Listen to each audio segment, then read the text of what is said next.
Well, hi there, Kate Paulin, your agent with Heart. Why do I do what I do? Because I love helping buyers find the perfect property and sellers to maximize their profit.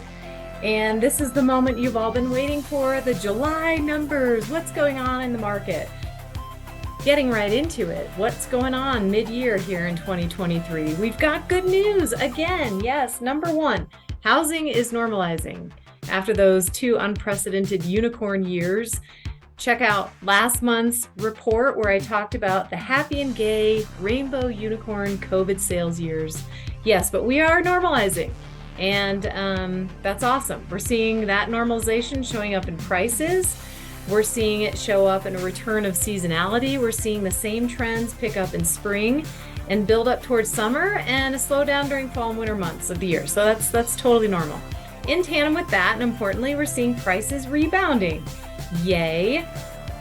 By and large, we're seeing a market moving toward a normal year. However, there is a reality check to some of the good news. Number one, supply has been constrained, and as a result, homeowners have limited options when it comes to trading up.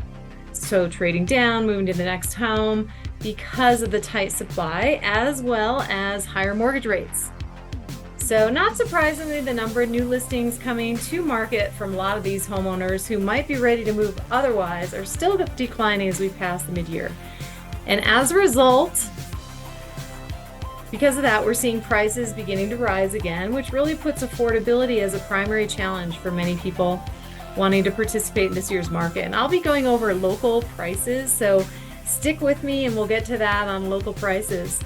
And there is a silver lining to the reality check, and that's part of the outlook, and that's where we're seeing some good news. New construction is growing, so that's part of the outlook, which is offering more options for buyers and sellers, and we'll take a closer look at what that means.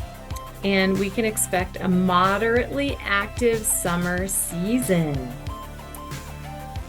I want to highlight a quote from Vince Lombardi, who said so thoughtfully, "Confidence is contagious, so is lack of confidence." And I think as we go into the second half of the year, it's important to remember and understand that understanding the markets, knowing the trends and the numbers is important, precisely because I want you to be confident that we understand the market, that I understand the market. So when you buyers and sellers come to talk to me, I want you to feel confident in making the right decision.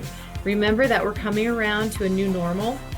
And although there's lingering uncertainty and a little concern, perhaps some confusion, especially as headlines spend a better part of last year calling for housing recession, for economic slowdown, for prices to decline.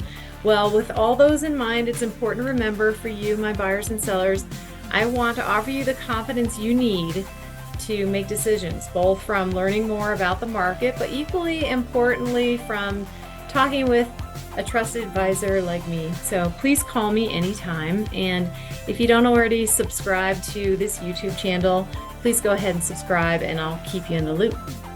So yeah, buyer demand is returning. Yay! Here we start with the demand side, and we've seen some buyer demand return to market after about 6 to 7 months in 2022, in which rising mortgage rates scared off a lot of people in the market and, of course, pulled back. In the second half of the year, Freddie Mac conducted a survey of buyers and sellers. And what did they find? This was done in May of this year. 18% of Americans said they're likely to buy a home in the next 6 months. That number is significant in a year, and I'm talking pre-pandemic here. The normal churn in the market, the normal share of people buying a home runs somewhere in the neighborhood of 8 to 10%. So we're well above that, and a clear indication that for a lot of Americans today, the desire to buy a home is very much on the front burner, in part because of life changes, circumstantial changes. Maybe you're retiring, maybe your family is growing, those kinds of things. And in many respects, a desire to move on from challenging period to now a little more normal. This is Experian. That's one of the credit score companies that we typically use for getting loans and all that. But this is going all the way back to 2010. 2022, the latest number shows an average FICO score of 714. It's the highest level it's been and it's been the same level for 2 years. So a strong economy, strong savings rates, strong ability to weather financial challenges have meant that credit scores are at all-time highs. Yay, America. Just as importantly for real estate markets, Americans who apply for a mortgage and get approved have even higher FICO scores. You see here from the New York Fed, as of the first quarter of this year, the median score of Americans taking out a mortgage was 765, even higher than the typical American consumer, and really a very good sign for a housing market moving into a new normal. We've had now 10 months of mortgage rates moving mostly in a well-confined range, somewhere 6 to 7%. And this started back in October. So we've crested that 7%. You can see that orange line there a few times. But by and large, we've been confined in this range, which for all intents and purposes become a sense of the new normal. And many buyers across the country have accepted this. Even though it's much harder than just a year ago, we've all accepted this as the new normal. And when I started in real estate, we were looking at 8%. Instead of asking the question, can I afford a house? Buyers are really asking, how can I make the numbers work so I can purchase a home? Again, another sign of normalizing markets. And I think that in context here, Lawrence Yun, chief economist at NAR, that's the National Association of Realtors, his quote highlights something important. It says here, mortgage rates heavily influence the direction of home sales. At the same time, he also highlights that relatively steady rates have led to several consecutive months of consistent home sales. So yay! So let's look at the numbers.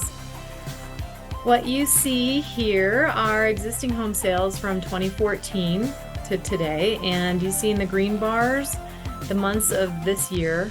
As of May, the latest number, we were running at 4.3 million annualized pays of sales with a nice steady month-over-month increase. Yes, we are below the long-term average of 5.3 million or so, but at the same time, as I mentioned earlier, despite really gloomy predictions in the media, what we're seeing is a much steadier market. So that's chugging along as many Americans are looking for their first or next home. I'd love to help them if you know anybody. When we look at national home sales across all these different price ranges, what you see here are sales in the 0 to 100,000 range, 100 to 250, 250, 500, etc. You see the bulk of the sales are taking place in that mid-range of the market, 250 to 500. Now these are national numbers, and again, stick with me, I'm getting to the local numbers, but just to give you a national idea. So 250 to 500,000, it's really somewhat more affordable part of the market, and I think another good sign to normalization. Here's another quote from NAR. Availability inventory strongly impacts home sales too.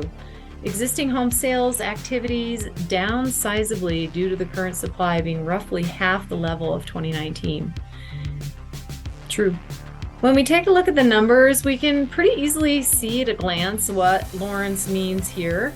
When you look at the average month supply for 2011 to 2019, you see it's about 5 months. And that's the inventory. You'd be expecting a balanced market. Today, as of May 2023, we're at 3 months supply. An improvement indeed from those awesome happy gay day unicorn days of the pandemic, but at the same time still quite a bit short of where we are in a totally balanced market. I really just wanted to draw you back to this slide, which I think is really encouraging, and it sheds light on the buyer demand, a clear indication that a lot of Americans today, their desire to buy a home is very much on their minds. And if you know anyone that's wanting to buy, let me know. Of course, selling is important with keeping the flow and keeping the inventory. So here we go. Let's go into our local real estate market. What is going on in the Front Range? Let's start with the whole state of Colorado, and we're looking at the median price, sale price of June, because things are done in arrears. But in June, we saw the median sales price for a home, single family home, not condos, not land, not townhomes, but for the state, we saw the median price at $583,000, which if you recall earlier in the presentation, that's a little bit higher than the national. If we take it a step further, a little more detail into Denver, we're looking at $595,000. What about the county of Boulder? The median price for June was $825, and then you go into the city of Boulder, that beautiful bubble right here, the Flatirons, my hometown and my target market, median price $1.25. That's it. Kate Paulin, your agent with heart. I'd love to stay connected. If you're not subscribing to my channel, please do so. And if you'd like to receive any of my mailings, whatever, IM me, reach out to me. I'd love to work with you. Thanks. Bye. Thanks for joining me on my monthly news report for what's going on in the real estate market, not just within Colorado, but also nationally. I'd love to be working with you, whether you have a buyer or a seller, or you need someone's help in another state, or maybe in one of the 24 countries that I represent. I'd love to help you out. Kate Paulin, your agent with heart. See you next time.